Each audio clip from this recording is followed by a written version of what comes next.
Hello and welcome to Budgeting in a Crisis. Difficult times, but I think the best thing that we can do from a financial point of view is take back some control over our finances. So that's the whole point in this webinar.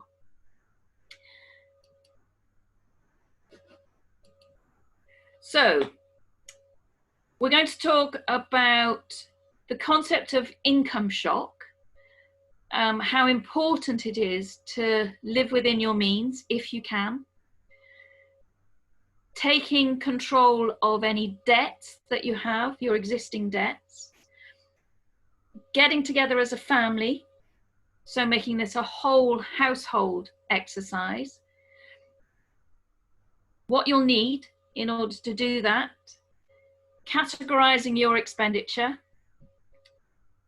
separating out essential and discretionary expenditure, and we'll talk about what that is, how you might go about saving money on the things you have to spend money on, and eliminating or reducing things that are just wants rather than needs, and then some other information sources that you might want to take advantage of. We'll be here for about an hour, but it really depends on questions that you might have at the end of the session. So I'm Anne. I'm a Frome Town Councillor. I represent the Keyford ward. I was a financial planner, but I'm no longer regulated. So importantly, I won't be giving you financial advice.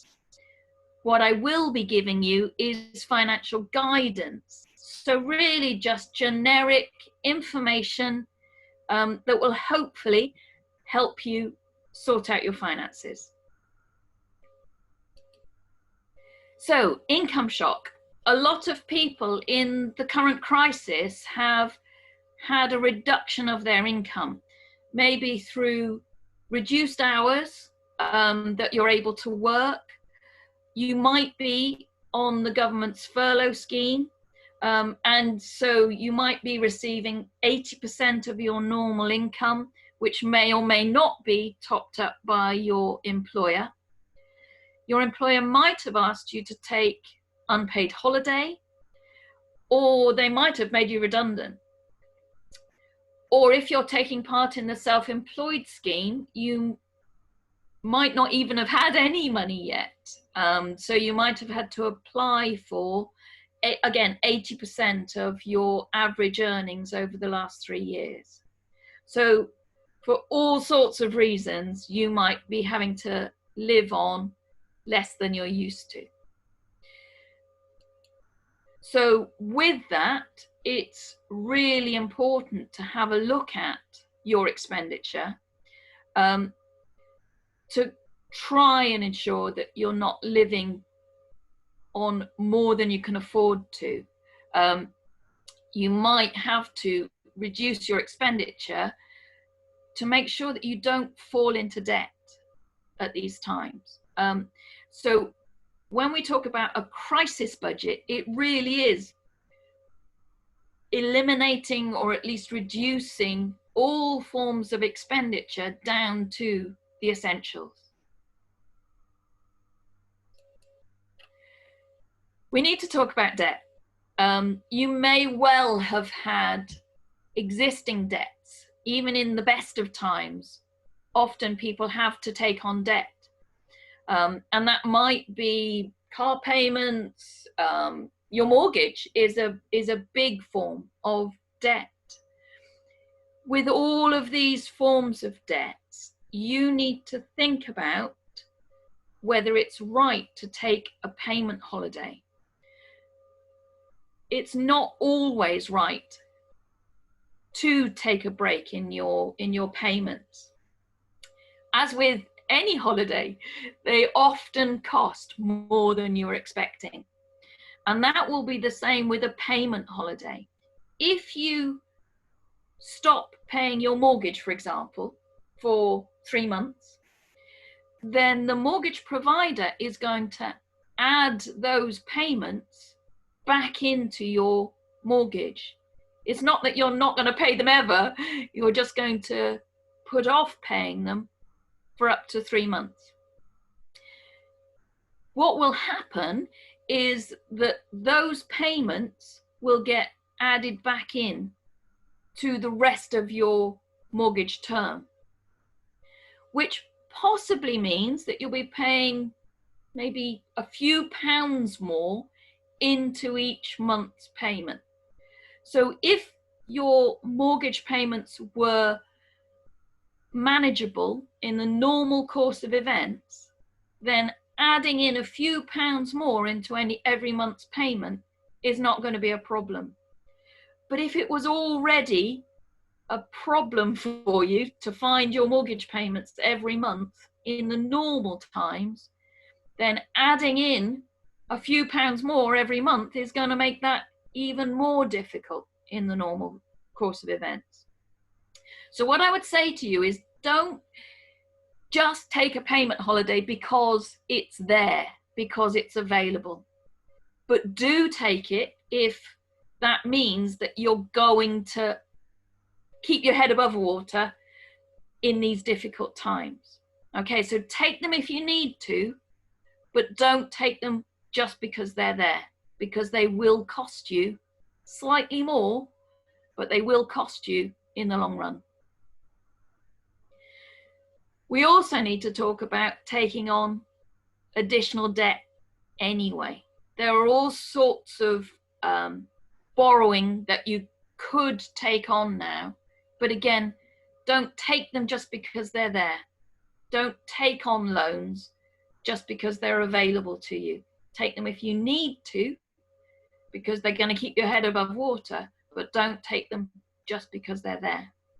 Because taking on any additional debt in these times is going to make it more difficult to get your finances in control when we come out of these difficult times. So the less debt you're carrying, the better.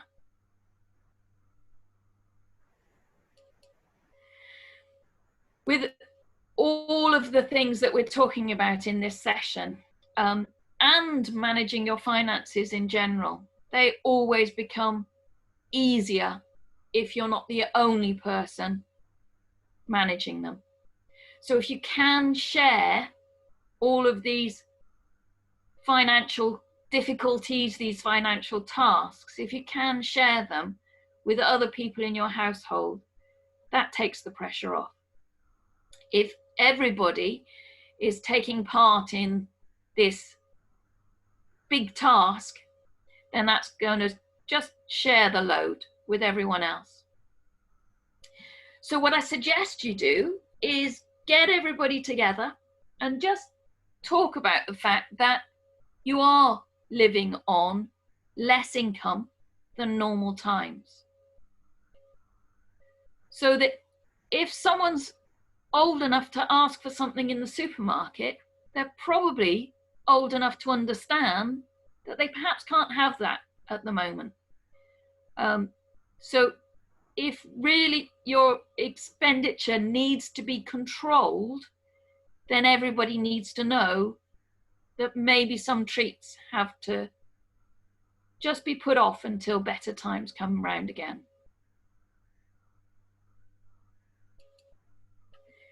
So in your family budget meeting, it's a good idea if you can get together your bank statements. Now, the more that you can gather together, the better. If you can only get access to the last 3 months, then go with that. But if you can gather together a year's worth of bank or building society statements, your credit card bills over that time, and a calculator, and some good old-fashioned paper and a pen. With all of these calculations, it helps if you write it down yourself. Psychologically, that means that you're taking ownership of that expenditure. If that's a really difficult task, you can use some online tools to help you out. We've got a spreadsheet that we can send you, but if you're not used to using Microsoft Excel, then just a Word document where you can write things into a grid, just to help you, to remind you of different areas of expenditure that you might have. There are as well some online tools that you can use. And while you're watching this video clip, don't worry about writing everything down, writing down long web addresses, because we can send you an email which will have these links in them if you prefer afterwards. But I would really recommend to you the Money Saving Expert, and they have a really good budget planning tool, and also the Money Advice Service. They have a budget planner. So either of those you can use instead of just good old-fashioned paper and pen. But if you've got the time, and most of us have at the moment, if you've got the time, just doing it on a piece of paper with a calculator is probably the best way of you organizing your finances. Okay, so let's look at how you'll go through your expenditure, go through your bank statements and your credit card bills. And then as you go through, try and put all of your different areas of expenditure into different categories. So everything to do with your housing, so whether that's your mortgage or your rent, your council tax, any house insurance, both buildings and contents. So anything to do with keeping a roof over your head. And then we've got your utilities, so gas, electricity, telephone, broadband, anything to do with regular payments, to do with your bills, your monthly bills. And then your food, and you might include in there as well as supermarket spending. In normal times, if we've gone out to restaurants and things like that, at the moment that might still be takeaways.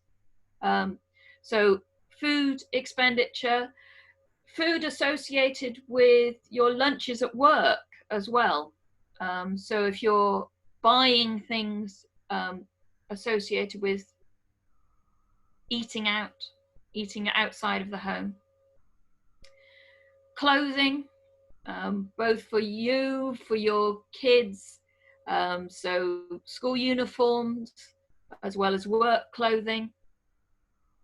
And then car and transport. So particularly associated with the car, as well as car insurance, car maintenance, so the MOT, changing the tires when you need to, or if you don't have a car, your other forms of transport, so whether that's public transport, so bus, train, however you get to work and back. And then everything else, which is leisure, the fun things in life. So again, in normal times, going to the cinema, going to the theatre, meeting with friends, going out for a meal, going to the pub, everything else to do with having a bit of fun. So with all of those categories, add them up for the whole year if you've got it, and then divide by 12 to give you your monthly average. If you're only doing this over a shorter period, so if you've only got 3 months bank statements to hand, then obviously add them all up and divide them by 3, so that we've got the monthly bills, the monthly spend. Then the next thing that we need to do is to decide whether that's essential or discretionary. The essentials are everything that you need to spend on. So keeping a roof over your head, food on the table, heating, lighting, and then transport to get to work. And really, everything else is discretionary. What I would add back in, though, to your essential spend is if you have got existing debts. So if you're paying back on existing debts, they probably need to go into the essential expenditure. Particularly if that's essential expenditure and a debt associated with this essential expenditure. So we're possibly not talking about catalogue spending and things like that, but if it's rent arrears or mortgage arrears, then they really need to go back into essential expenditure. But having dealt with those essentials, everything else is a nice to have, a discretionary, especially in these crisis times. When you're building a crisis budget, then you have to concentrate on keeping a roof over your head, keeping food on the table, lighting and heating. Everything else needs to be a nice to have. So when you're looking at those essential expenditures, there might be opportunities for reducing that expenditure. So as you're going through those categories, as you're adding things up, think about, could I reduce that? Is there any way to reduce that? And in a moment, I'll give you some links to good places to see if there are ways of reducing your gas and electricity bills, for example, or could you change provider for your mortgage? Would now be a good time to remortgage? So as you're going through, think about, can I reduce on my essentials? So things like switching your gas or your electricity provider, your mobile phone provider. Can you remortgage? Would it be a good time to remortgage now, reduce the interest that you're paying on your mortgage? Can you reduce the amount of money you're paying on prepared food? Is someone else preparing your food for you? Would it be cheaper if you made your own meals from scratch? Can you reduce the amount that you're spending on car use? Can you walk or cycle more? From the utility provider's point of view, I know that some of the green energy providers are actually some of the cheaper energy providers. So in saving yourself money, you could be helping save the planet at the same time. And I need to mention the CSE, which stands for the Centre for Sustainability and Excellence, and they have a home energy helpline.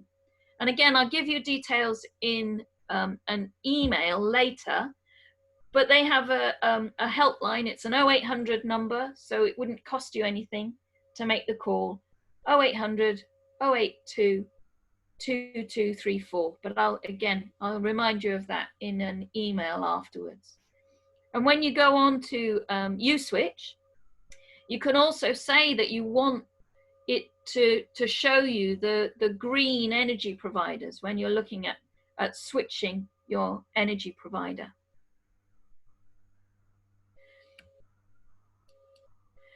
When it comes to discretionary expenses, it's really difficult for anyone to tell you what your priorities are.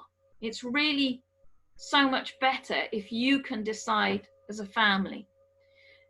And to take some of the pain away, if we can turn this process into a game, it might really help. So as a suggestion to turn it into a game, why don't you think about all of the discretionary areas of expenditure and just write them on a piece of paper. put them in a bowl, and as a family, everyone take out a piece of paper in turn. And then as a group, you can all try and put those into order. So discuss each area of expenditure, try and put them in order of importance to you as a family, and then take away the least important item of expenditure. I can't decide that for you. You've got to do that as a family. And then just keep going, trying removing each item of discretionary expenditure from your budget until you balance the books, until you get to the point where your expenditure is equal to, or even better, less than your income. So it's just an idea to try and make it a bit of fun in all of this pain. So some good sources of information. And the reason I've put these two sources of information is they try and be impartial. So the Money Advice Service is a government-backed service. So they're not going to try and sell you anything. They're going to give you general guidance, general areas that you can look at, and some tools and techniques that you can look at. So particularly the Money Advice Service, cutting costs, have got all sorts of budget ideas of how you might go about saving money on various areas of essential expenditure. And similarly, the Money Saving Expert, I can't say that it's government backed, but it again tries to be impartial. So they're not going to try and push you towards any one particular product. And there's some really good tips there on saving money on your utilities or saving money on your mortgage. So there's a really good remortgaging guide for you to have a look at.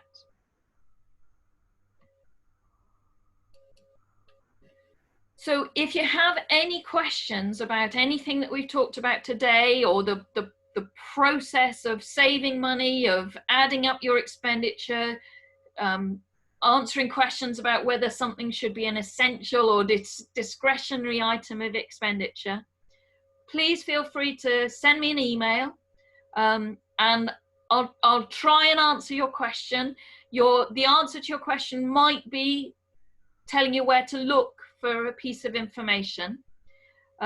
My email address, I'm ahills@prunetowncouncil.gov.uk.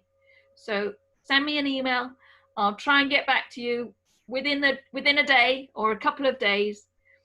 So between now and when we meet again, at the beginning of June, try and gather your budget together, add up your categories of expenditure, separate your expenditure into essential or discretionary, try and prioritize your discretionary expenditure, get rid of the items that you as a family think are the least important.